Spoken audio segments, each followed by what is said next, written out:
The amazing drama you're about to see is a matter of human record. You may believe it or not, but the real people who lived this story, they believe it. They know. They took that one step beyond.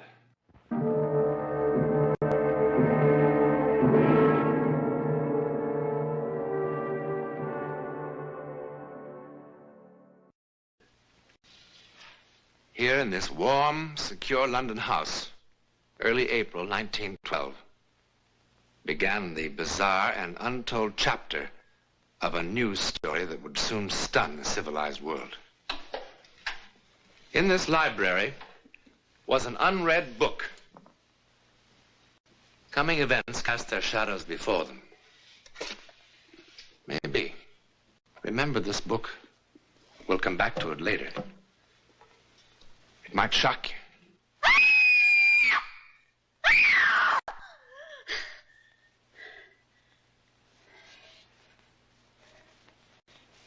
Mother. Mother. Mother. Mother! Mother!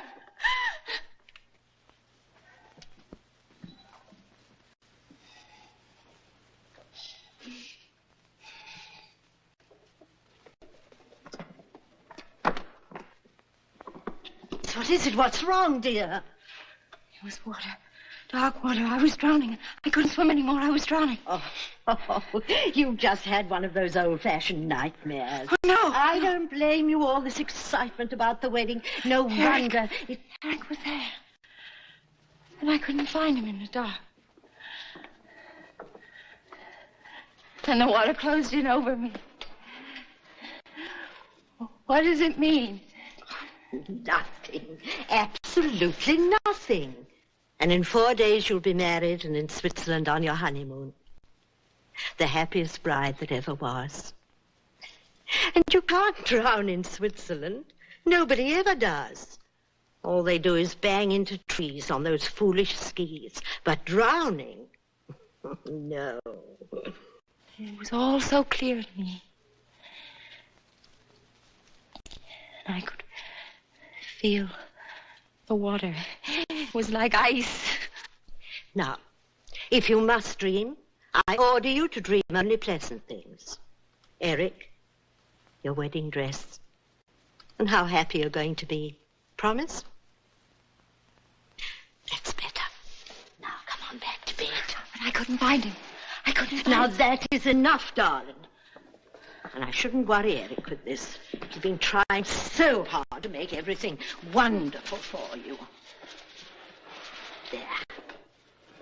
Now. Good night, dear. And no more nightmares.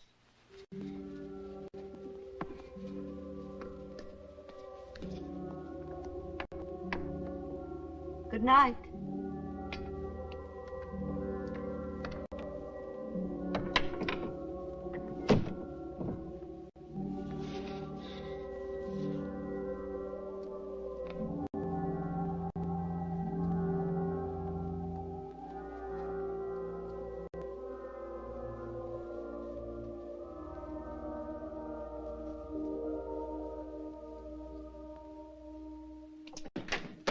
Good morning, Emily. Is the future Mrs. Farley about? Grace? Eric. Well. I know it's early, but I wanted to see what my wife would look like in the mornings. Ugly. Would you like some coffee, darling? I'd love some. You like surprises, don't you, darling? I love them. Come on, surprise me. It's about our honeymoon. The honeymoon? We're not going to Switzerland. We're not. Well, where are we going? We're going to America. To New York City. New York. Eric. Now, why don't you ask me how we're going to get there? Swim? Rowboat? Raft? All right, darling, how? That's how. Stateroom 111B, boat deck, right next door to Mr. and Mrs. John Jacob Astor, no less. On the maiden voyage of His Royal Majesty's ship, Titanic, Southampton to New York, 6 days at sea, next Tuesday. At sea? Oh, just a little sugar, darling. I can't.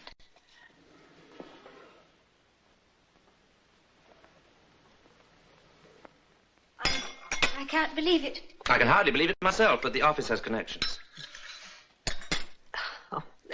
Oh, you lucky children. You sure you won't miss Switzerland? Oh, Switzerland will keep. But the Titanic, our honeymoon, that's once in a lifetime. The paper's full of nothing but the Titanic. Listen to this, Grace. RMS Titanic, the world's largest and most luxurious liner, is writing a new and glamorous chapter in man's conquest of the sea. By virtue of her 5 watertight compartments, she's being hailed in marine engineering circles as the unsinkable ship. Her first passenger list makes her a floating home for royalty, statesmen, international society, and stars of the theatre and the arts. And Mr. and Mrs. Eric Farley, who are absolutely unknown. And absolutely in love.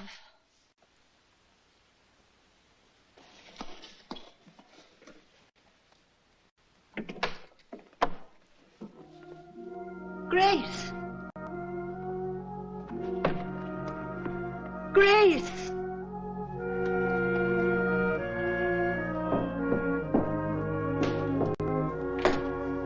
Grace, what is it, darling?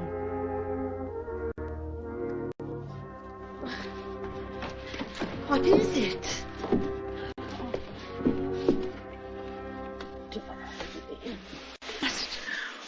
We can't go on that ship. It happened again. I dreamed. Now, darling, I do wish you wouldn't. I saw the sea, the cold sea. Oh. There were people struggling in the water. Really? Sinking, dying. Grace. And then a huge ship slid down. Now, it's just a bad dream. Besides, that ship couldn't be the Titanic. The Titanic can't sink. Everyone knows that. I saw a lifeboat tossing in the water. There were letters on the side of it. I saw. Really? So clearly I saw the word Titanic on the side of the boat. I did.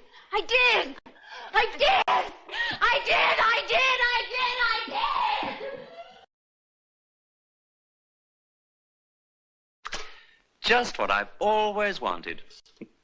Only my own dear Aunt Agatha would have guessed.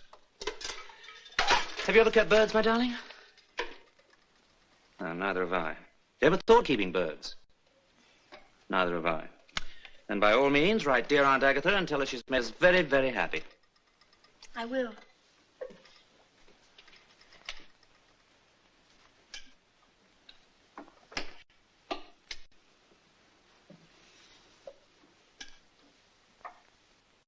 I know all about last night.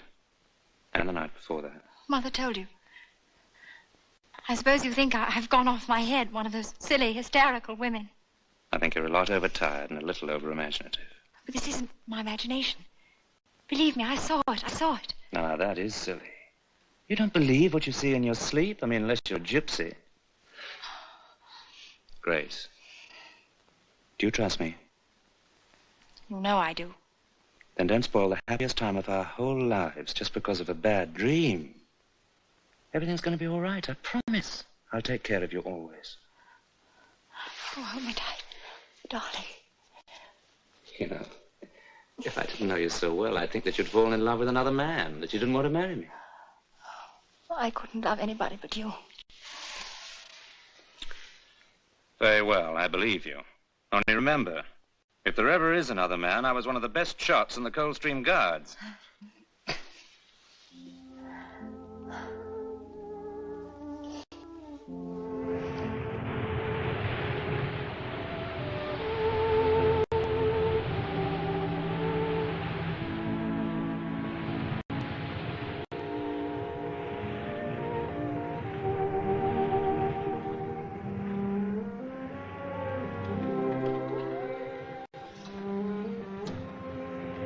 Are you asleep? I think I will keep a bird after all. I beg your pardon. That would please your Aunt Agatha, wouldn't it? Terribly. Did you have any particular species in mind? Oh, a lovebird, of course. Oh, naturally, lovebird.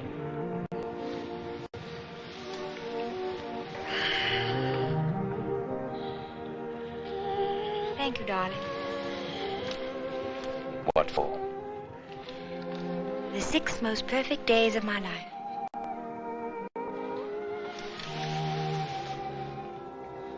How lovely you are. And very young. Could be even better days.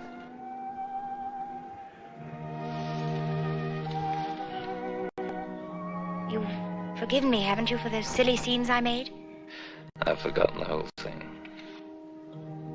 I'm glad.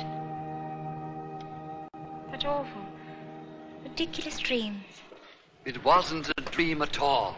I was wide awake when I felt there was something wrong with the ship. Quite wrong. I know you'll laugh. And I don't blame you. I was in my cabin this afternoon. I imagine it was around 4 o'clock when I heard this terrible sound. What kind of sound? It was a terrible grinding sound, as though the ship had suddenly struck some immovable object. The whole boat seemed to tremble with the impact. Tell me, by any chance, did you hear anything or feel anything?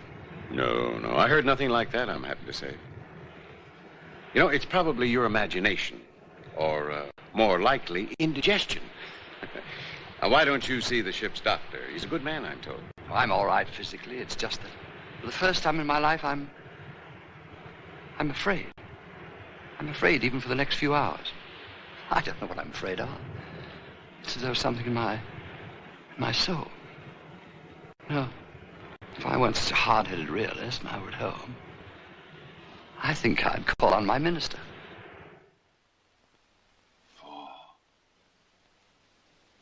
4, 6. 4, 6.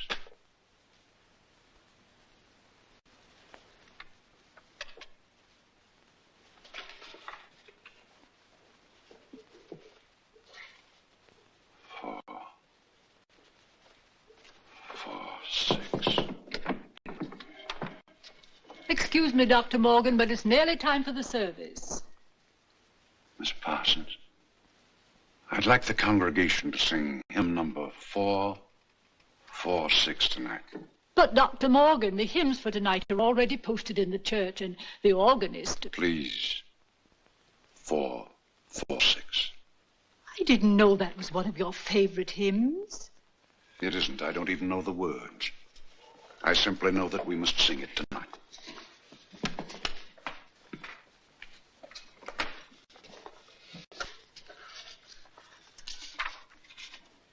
Hear, Father, while we pray to thee for those in peril on the sea. Better we should be praying for our farmers after a winter like this.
What is it, darling? Nothing. You're cold. Come to bed.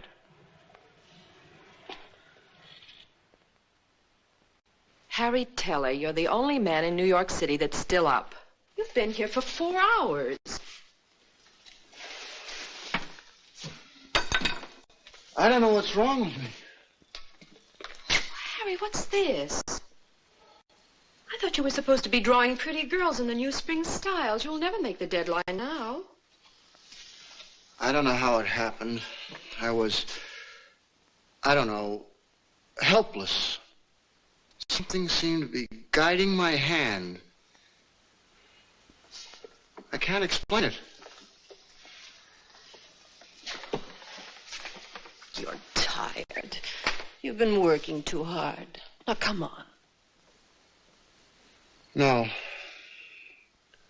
No, it's not that. Harry, let's go to bed.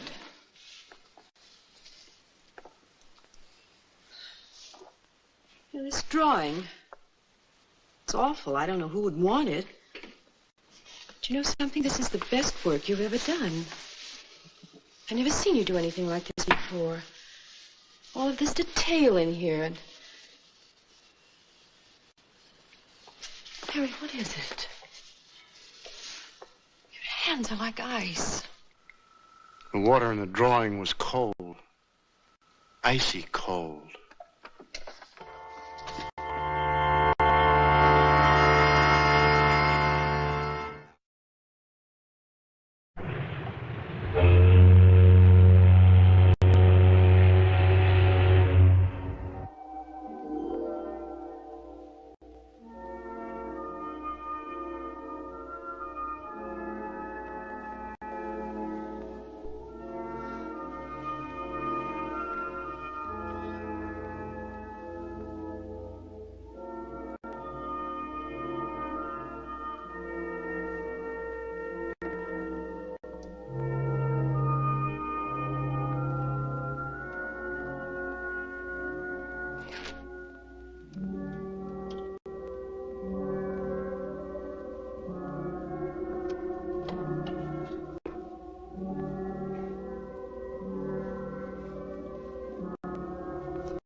What are you doing?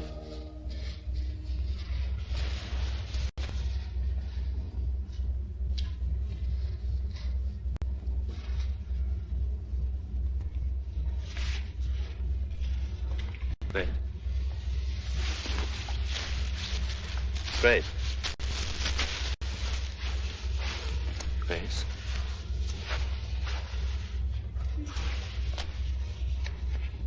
Grace. What happened? What's the matter? Everything's all right now. You come back to bed. I don't understand. I was sleeping and someone was screaming, hurry, that we need warm clothes. And I must... What's wrong with me? I must be losing my mind. Oh, I'm losing my mind. Darling, you're driving me out of mind, you know. Look, I'm not John Jacob Astor or a member of the nobility. I've saved for 2 years for this trip, wanting it to be a perfect honeymoon, and to have it spoilt by such childish nonsense. Oh, I'm sorry, Eric. I'm sorry. All right, darling, you're forgiven. I just don't make a habit of pitching my best clothes on the floor.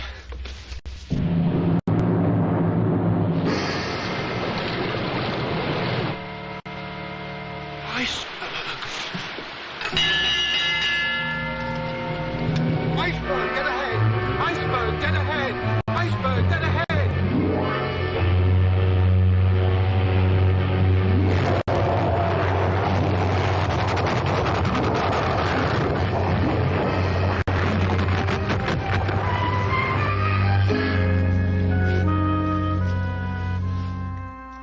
Engine seems to have stopped.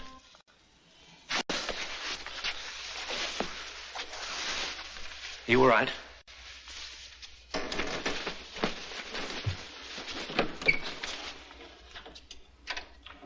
Oh, Stuart. Sir? The engine seemed to have stopped. What was it? There was some report of an iceberg, sir. The captain stopped the vessel, sir, just to be on the safe side, you know. What an incredible ship. What service? They run out of ice at the bar, so what happens? We hit an iceberg. Good fresh ice. That's what I like. It's all over the deck. Have a drink, chum. No, thank you. Never seen an iceberg, darling. Shall we go and have a look? That's a good idea. We'll wrap up good and warm. Package orders, go to your lifeboat station. Please dress warmly. Now, there's no need to panic. Just take it nice and easy. It's just a precaution, darling. Remember what the captain said tonight? The ship that nothing in the world could sink?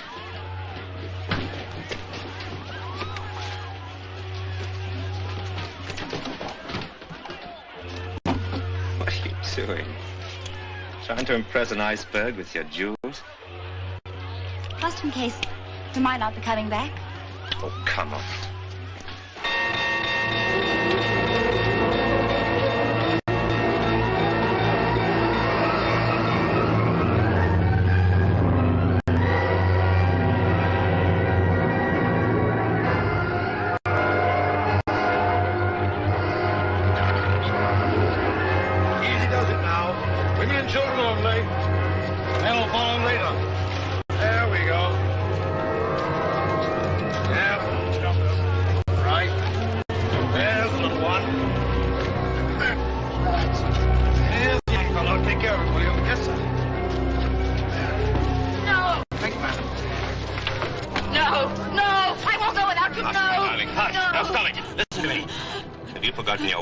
So soon.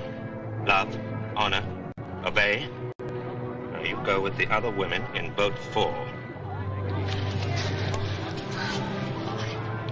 I'm sorry. I love our marriage. All 6 days, 5 hours and 20 minutes of it. I even loved our first fight. If you ever have another bad dream, I'll listen to you. Every word. Come, madam. It's all right. It's all right.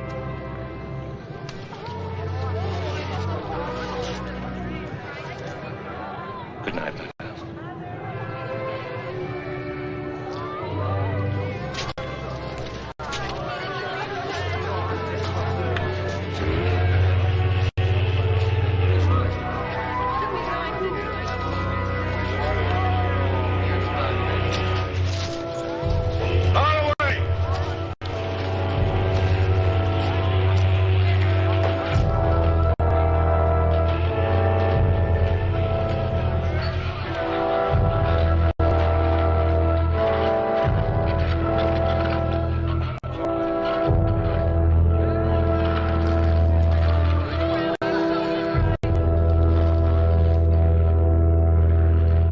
Farley never came back to this house.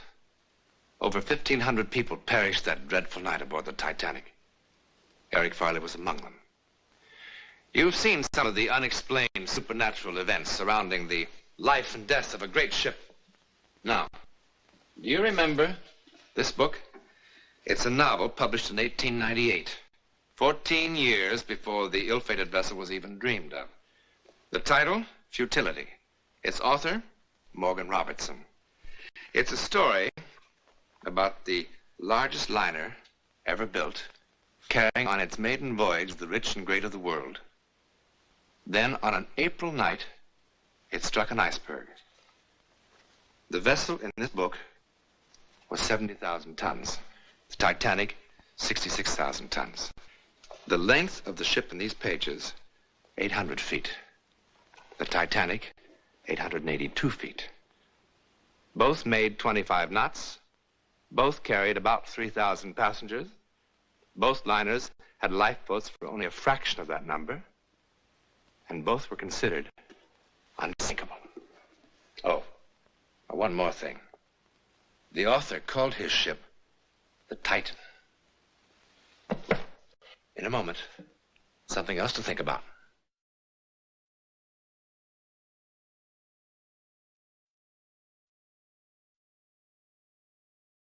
This is the ticket that carried a passenger, Arthur Douglas by name, from New York to Chicago on a fantastic excursion into terror. Now, if you were one of the passengers on the train that night, we'll thank you to keep your secret until next week, when a perfectly normal man takes that one step beyond.